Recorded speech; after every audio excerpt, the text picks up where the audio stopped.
Alors, c'est surtout en tant que programmateur. Le métier de programmateur a évolué forcément, on est obligé de s'adapter. C'est difficile de faire ce métier actuellement puisqu'on n'a pas l'occasion d'aller voir des spectacles. Dans le cadre d'autres saisons, il faut reporter les spectacles qui ont été annulés. Donc ce métier, pour l'instant, on ne peut plus le faire. En tant que responsable d'équipement aussi, je dirais qu'il y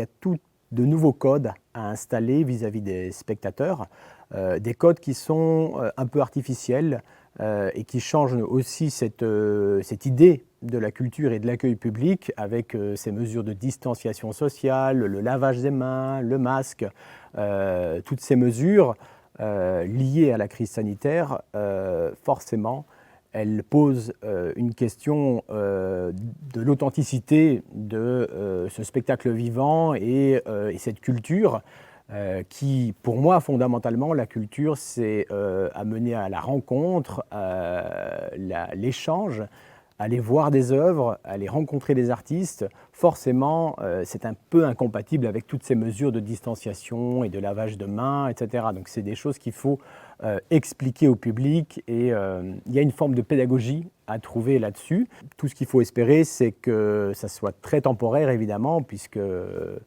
voilà, moi je suis quelqu'un d'optimiste. J'espère que cette crise sanitaire ne durera encore que quelques mois et après on n'en parlera plus et ce sera de l'histoire ancienne. De toute façon, la culture, ça restera toujours quelque chose de très humain et qui dit humain dit forcément toujours évidemment ces échanges et ce besoin en fait de socialisation. L'humain, ou en tout cas l'homme en question, il n'est pas fait pour s'exclure, il n'est pas fait pour être isolé et seul. Et la culture et le spectacle vivant, ça participe justement à ça, ça participe aussi, je crois, à combattre les crises et à en guérir aussi.